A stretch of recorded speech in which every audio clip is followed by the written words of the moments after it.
Praise the Lord. जय मसीह की हम सभी लोगों को आज गुरुवार के दिन में आराध्य यूट्यूब चैनल आप सभी लोगों को स्वागत है। आइए प्रिय और प्रभु को वचन को ध्यान करें। तो कल के दिन अपन ये संदेश सुने हैं कि आखिरी सप्ताह या 70 सप्ताह के बारे में सुने हैं। अगर आखिरी सप्ताह समझ में आए तो जो आखिरी झूठ मसीह के बारे में समझ में आता है, क्योंकि अगर प्रकाशित वाक्य अपने को समझ में आना है तो आखिरी सप्ताह को बराबर ध्यान करना चाहिए। आखिरी सप्ताह के पीछे मार्मिक बात या रहस्य क्या है वो देखना चाहिए। तो कल आखिरी सप्ताह को देखे और आखिरी सप्ताह कब शुरू होने वाला है।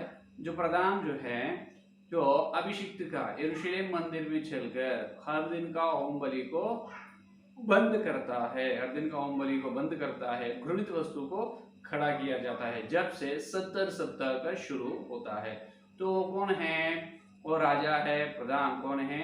झूठा मसीह, आखिरी झूठ मसीह। तो आखिरी झूठ मसीह आने से 70 सप्ताह शुरू होता है, लेकिन आखिरी झूठ मसीह कब आता है उसके बारे में आज अपन ध्यान करेंगे।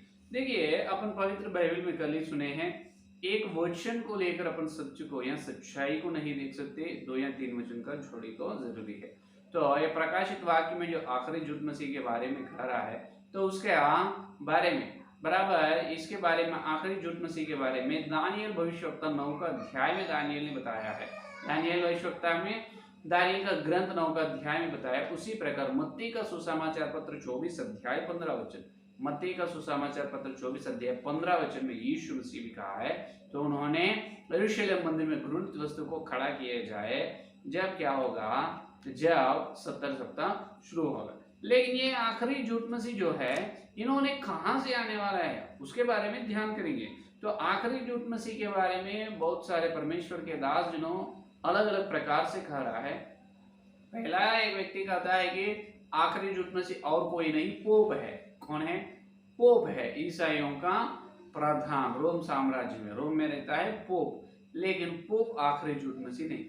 आओ कुछ सेवक लोग ऐसे कह रहा है 666 संख्या जो है, 666 संख्या जो देश का राजा के नाम पे आता है। इसका मतलब अगर यूनानी राजा है, इब्री के राजा है, अलग अलग देश के राजा जो व्यक्ति है उसका नाम में जो अक्षर रहते हैं, शब्द को गिनने से, जो व्यक्ति का शब्द को गिनने से 666 संख्या आता है, उन्होंने आखिरी झूठ मसीह बोल के कह रहा है।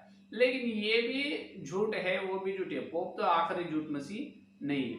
अब 666 संख्या का जो 666 संख्या जिसके नाम पर आता है, उन्होंने भी आखिरी झूठ मसीह नहीं है, क्योंकि यहाँ पर आखिरी झूठ मसीह के बारे में सार्वत्रिक कलीसिया या कलीसिया के लोग पहचानना शैतान को अच्छा नहीं लगता है। शैतान की इच्छा है ही नहीं। क्या है? आखिरी झूठ मसीह को पहचानना शैतान की इच्छा नहीं, शैतान को अच्छा नहीं लगता है। लेकिन आखिरी झूठ मसीह के बारे में बहुत सारे बातें पवित्र बाइबल में लिखा है परमेश्वर, और आखिरी झूठ मसीह को पहचानना और उनसे युद्ध करना ये परमेश्वर की इच्छा है। शैतान की इच्छा उनको पहचानना शैतान की इच्छा नहीं है, लेकिन परमेश्वर की इच्छा यह है कि आखिरी झूठ मसीह को अपन देखना है, उसको पहचानना है और उसे युद्ध करना है, उसे युद्ध करना है। क्योंकि अब युद्ध करने से पहले युद्ध मैदान में जो आगे दुश्मन जो है, वो दुश्मन का दुर्बलता क्या है पहले वो अपन ध्यान करना है। क्या उनका वीकनेस को अपन देखना है, जब भी अपन उसके ऊपर विजय पा सकते। तो अभी आखिरी झूठ मसीह कैसे आता है, कहाँ से आता है, कैसे आएगा, कहाँ से आएगा, पहले उनके बारे में ध्यान करें तो उनसे लड़कर उनसे विजय पा सकते हैं। समझ में? ये परमेश्वर की इच्छा है। समझ में? तो अभी सुनिए, आखिरी झूठ मसीह के बारे में दानियल भविष्यवक्ता ने बताया है। देखिए, अभी दानियल भविष्यवक्ता ने बेलशस्सर राजा के समय दानियल भविष्यवक्ता को एक दर्शन आया है। दानियल का ग्रंथ 7वां अध्याय में देखिए, दानियल का ग्रंथ 7वां अध्याय 4वां वचन से देखेंगे। 7वां अध्याय 4वां वचन से देखो, बाबेल राजा बेलशस्सर के राज्य के पहले वर्ष में दानियल ने पलंग पर स्वप्न देखा। पलंग पर इन्होंने स्वप्न देखा। स्वप्न में क्या है देखिए, स्वप्न में तब उसने वह स्वप्न लिखा और बातों का सारांश भी वर्णन किया। दानियल ने यह कहा, मैंने रात को यह स्वप्न देखा कि महासागर पर चौमुखी आंधी चलने लगी। तब समुद्र में से 4 बड़े बड़े जंतु जो एक दूसरे से भिन्न थे निकल आए। एक बड़ा महासमुद्र दिखा है दानियल को, उसमें से 4 भिन्न भिन्न, इसका मतलब अलग अलग प्रकार के जंतु महासमुद्र से आ रहा है। देखिए निकला है, पहला जंतु सिंह के समान था और उसके पंख उकाब कैसे थे। पहला जंतु कैसे, सिंह के समान, उसको पंख है, 2 पंख है। जब और देखो उकाब कैसे थे, और मेरे देखते देखते उसके पंखों के पर नीचे गया और वह भूमि पर से उठाकर मनुष्य के सामने पांवों के बल खड़ा किया गया और उसको मनुष्य का हृदय दिया गया। ये सिंह का है। और 5वां, फिर मैंने एक जंतु को देखा जो रीछ के समान था और एक पांजर के बल उठा हुआ था और उसके मुंह में 2 दांतों के बीच 3 पसलियां थी और लोग उससे कह रहे थे, उठकर बहुत मांस खा। ये देखिए यहाँ पर 4 जंतु आ रहा है और पहला तो सिंह के जैसा है और दूसरा कैसा है, दूसरा जंतु तो ऐसा है कि देखिए फिर मैंने देखा एक जंतु तो देखा रीछ के समान है। और 6वां वचन, इसके बाद मैंने दृष्टि किया और देखा कि चीते के समान एक और जंतु, चीते के समान एक जंतु है। लेकिन आखिरी में एक जंतु आ रहा है। देखिए आखिरी में एक जंतु ऐसा आए है कि देखो वहां पर आखिरी में, इसके बाद मैंने दृष्टि की और देखा चीता के समान। और 7वां, इसके बाद मैंने स्वप्न में दृष्टि की और देखा कि एक चौथा जंतु है जो भयंकर डरवाना और बहुत सामर्थी है और उसके बड़े बड़े लोहे के दांत है। ये चौथा जंतु जो है ये बहुत भयानक है, उसको लहू के जैसा लोह के जैसा दांत है, वह सब कुछ खा डालता है और चूर चूर करता है और जो बच जाता है उसे पैरों से रौंदता है और वह सब पहले जंतुओं से भिन्न है और उसके 10 सींग है। मैंने उस सींगों को ध्यान से देखा था कि तो क्या देखा कि उनके बीच एक और छोटा सा सींग निकला और उसके बल से उन पहले सींगों में से 3 उखाड़े गए। फिर मैंने देखा कि इस सींग में मनुष्य की सी आंखें और बड़ा बोलने वाले मुंह भी है। ये देखिए 3 जंतु है, सिंह के समान, रीछ के समान, चीता के समान, लेकिन आखिरी जंतु जो है ये 3 जंतुओं से अलग है। लेकिन इसको लोहे के जैसा दांत है। क्या है? लोहे के जैसा दांत है और ये क्या कर रहा है, 10 सींग इसको है। क्या है? ये 4वां जंतु भयानक है और इसको कितना है, 10 सींग है और उसके बड़े बड़े लोहे के दांत पर सब कुछ खा डालता है और पहले जंतु से अलग है, 10 सींग भी है। मैंने उस सींग को ध्यान से देख रहा था तो क्या देखा कि उसके बीच में एक और छोटा सा सींग निकला।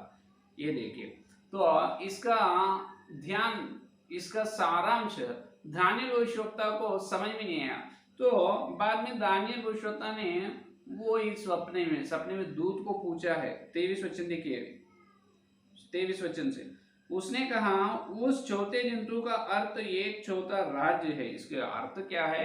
ये दूत मुझे समझ में आ जाए। दूत ने बताया ये 4 जंतु है, 4 राज्य का चिन्ह है। क्या है?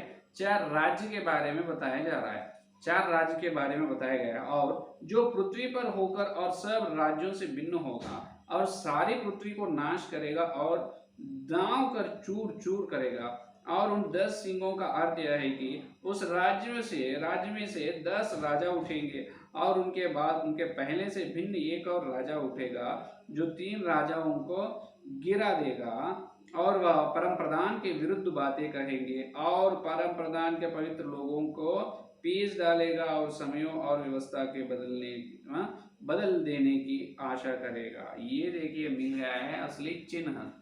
ये 4 जंतु है, 4 राज्य है। पहला क्या है अपने को मालूम है, बाबेल राज्य।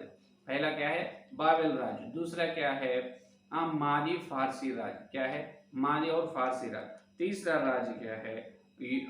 यूनानी राज्य। तीसरा राज्य क्या है? यूनानी। तो ये आखिरी में आए जंतु क्या है? चौथा राज्य रोम साम्राज्य है। क्या है? रोम साम्राज्य चौथा जंतु है। ये बहुत मजबूत राज्य है। क्या है? रोम साम्राज्य। ये रोम साम्राज्य बहुत विशाल, बहुत बड़ा राज्य है। ये रोम साम्राज्य में से 10 राज्य उठेगा। क्या है? 10 सिंह उठेगा। इसका मतलब 10 रोम साम्राज्य में से 10 राजा लोग इकट्ठा होगा। इसको कहते हैं 10 राज्य का व्यवस्था। 10 राज्य का व्यवस्था तैयार करेगा। रोम साम्राज्य में से 10 राजा लोग उठकर एक धरती को प्रशासन करने के लिए 10 राज्य रोम साम्राज्य से उठकर क्या करेगा? एक व्यवस्था को बनाएगा। उसमें से एक छोटा सिंह निकलेगा। क्या है? उसमें से एक छोटा सिंह उसमें से निकलेगा। उन्होंने और कोई नहीं, उन्होंने वो छोटा सिंह ही आखिरी झूठ मसीह। क्या है? आखिरी झूठ मसीह। इसका मतलब अभी रोम साम्राज्य में से प्राचीन रोम साम्राज्य में से 10 राजा लोग उठेगा। वो 10 राज्य का व्यवस्था बनाएगा। उसमें से अचानक एक छोटा सिंह है। इसमें वो 10 में से और एक छोटा सा सिंह, अधिकार, सिंह का मतलब अधिकार, और एक व्यक्ति ऊपर आएगा। उन्होंने आखिरी झूठ मसीह। तो ये चिन्ह से अपन झूठ मसीह को पहचानना कठिन है। ये वचन से और कुछ चिन्ह अपने को आखिरी झूठ मसीह के बारे में होना चाहिए। तो यही दानियल का ग्रंथ 8वां अध्याय में अपन देखने से 8वां अध्याय पहला वचन से अपन देखें तो और अपने को समझ में आता है। बेलशस्सर राजा के राज्य के 3रे वर्ष में उसे पहले दर्शन के बाद एक और दर्शन मुझ दानियल को दर्शन के द्वारा दिखाई गई।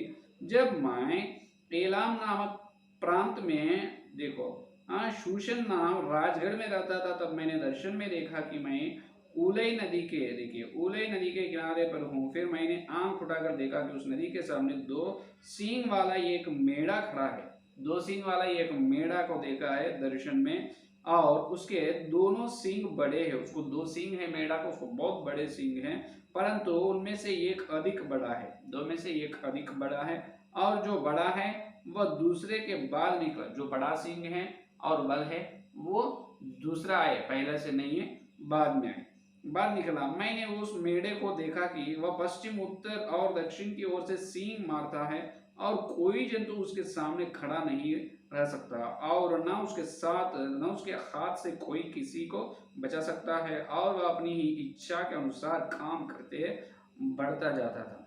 ये देखिए यहाँ पर एक मेढ़ा दिख रहा है। ये बहुत बलवंत है। इसको 2 सींग है, एक बहुत बड़ा है, लेकिन वो आखिरी से आया है। और ये मेढ़ा के सामने, कोई जंतु मेढ़ा के सामने जाकर लड़ने से वो हार जाएगी, और कोई ये मेढ़ा के सामने कोई गए तो उससे कोई व्यक्ति को बचा नहीं सकता। उतना शक्ति, उतना बल इस मेढ़ा को है, उतना शक्ति, और वो मेढ़ा इसको है। लेकिन देखिए अभी 11 वचन को देखेंगे, ये अध्याय में 11 वचन को, बाद में देखो क्या हुआ है। वरन वह उस सेना के प्रधान तक भी बढ़ गया, और उसका नित्य 9 का वचन से देखो, 9 का वचन। फिर इनमें से एक छोटा सा सिंह निकला जो दक्षिण पूर्व और शिरोमणि देश की ओर बहुत ही बढ़ गया। वह स्वर्ग की सेना तक बढ़ गया, और उसमें से और तारों से भी कितनों को भूमि पर गिराकर रौंद डाला। वरन वह उस सेना के प्रधान तक भी बढ़ गया, और उसका नित्य होम बलि बंद कर दिया, और उसका पवित्र वासस्थान गिरा दिया है। ये देखिए यहाँ पर और एक जंतु दिख रहे हैं। कहाँ पर? 9 का वचन से। ये कौन है? बकरा। एक बकरा दिख रहा है। ये बकरा कहाँ पर दिखता है?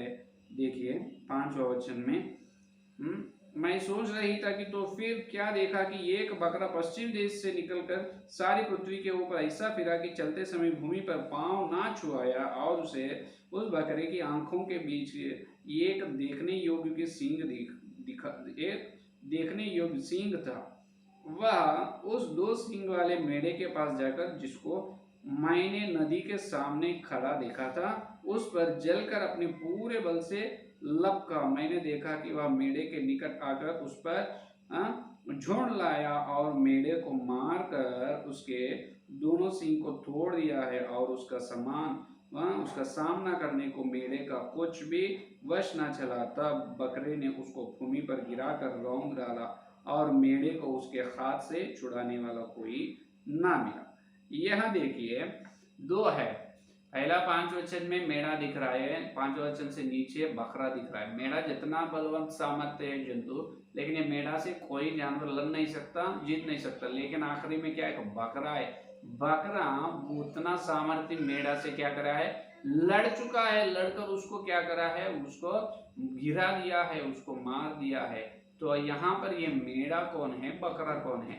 यहाँ पर मेढ़ा इनो है कि देखिए यहाँ पर देखो, यहाँ पर मेढ़ा और कोई नहीं। मेढ़ा कौन है? मेढ़ा फारसी, मादी फारसी साम्राज्य है। मेढ़ा मेढ़ा मादी फारसी साम्राज्य है, बकरा यूनानी साम्राज्य। तो अलेक्जेंडर के हाथ में क्या होता है, तो अलेक्जेंडर उस पर विजय पाता है, लेकिन किस पर? मादी फारसी। ये बकरा मेढ़ा पर विजय पाता है, लेकिन बाद में अलेक्जेंडर मर जाता। अलेक्जेंडर मरने के बाद ये यूनानी साम्राज्य 4 भाग होता है। तो 4 भाग कहाँ कहाँ पर? जो देश में है वही देश में से आखिरी जुट मसीह आएगा। तो बकरा से लड़ा है। बकरा कौन है? यूनानी साम्राज्य। मेढ़ा कौन है? मादी फारसी। तो मादी फारसी साम्राज्य से ये बकरा, मादी फारसी साम्राज्य से ये बकरा लड़ता है। कौन? यो यूनानी साम्राज्य। यूनानी साम्राज्य मादी फारसी साम्राज्य से लड़कर जीता है। जीतते जब क्या होता है, ग्रेट अलेक्जेंडर या सिकंदर, ये महान सिकंदर का सम्राट मर जाता है। मरने के बाद इनका यूनानी राज्य जो है मादी फारसी के ऊपर विजय पाए, यूनानी साम्राज्य 4 भाग होता है। वो देश में से, वो 4 भाग में से एक देश में से आखिरी जुट मसीह निकलता है, क्योंकि वहां पर बताया हर दिन का होम बलि पूर्व पश्चिम उत्तर और दक्षिण के देश में यह यूनानी साम्राज्य फैलता है। उसमें से एक देश में से आखिरी जुट मसीह आता, क्योंकि उन्हें हर दिन का होम बलि को बंद कर देता है, हर दिन का होम बलि को बंद कर देता है। तो मेढ़ा कौन है? मेढ़ा मादी फारसी साम्राज्य का है और बकरा यूनानी साम्राज्य का है। तो वो बहुत जबरदस्त, बहुत मजबूत साम्राज्य मादी फारसी को लड़कर उसके ऊपर यूनानी साम्राज्य जीतता है, विजय पाता है। विजय पाने के बाद यहाँ पर सिकंदर राजा मरता है लड़ते, जब उसका सींग टूट जाता है। जब उनकी मृत्यु के बाद 4 भाग यूनानी साम्राज्य हो जाता, उसमें से आखिरी जुट में से आता। ये है दूसरा चिन्ह, समझ में? अपने को पहला और दूसरा 2 चिन्ह अपन देखे हैं। छोटा सिंह वहां पर भी कहा, यहाँ पर भी छोटा सिंह कहा गया है। तो ये छोटा सिंह और कोई नहीं, आखिरी जुट मसीह। तो अलेक्जेंडर मरने के बाद, सिकंदर राजा मरने के बाद कहाँ कहाँ पर ये यूनानी साम्राज्य चले गए हैं, कहाँ कहाँ पर यूनानी साम्राज्य उत्तर दक्षिण पूर्व पश्चिम में गया है, वो देखे तो उस देश में से आखिरी जुट में से आता है। तो उसके बारे में कल के संदेश में सुनिए, ठीक है? ये है आज का संदेश, ध्यान रखें। आइए संदेश करने के लिए प्रार्थना करें।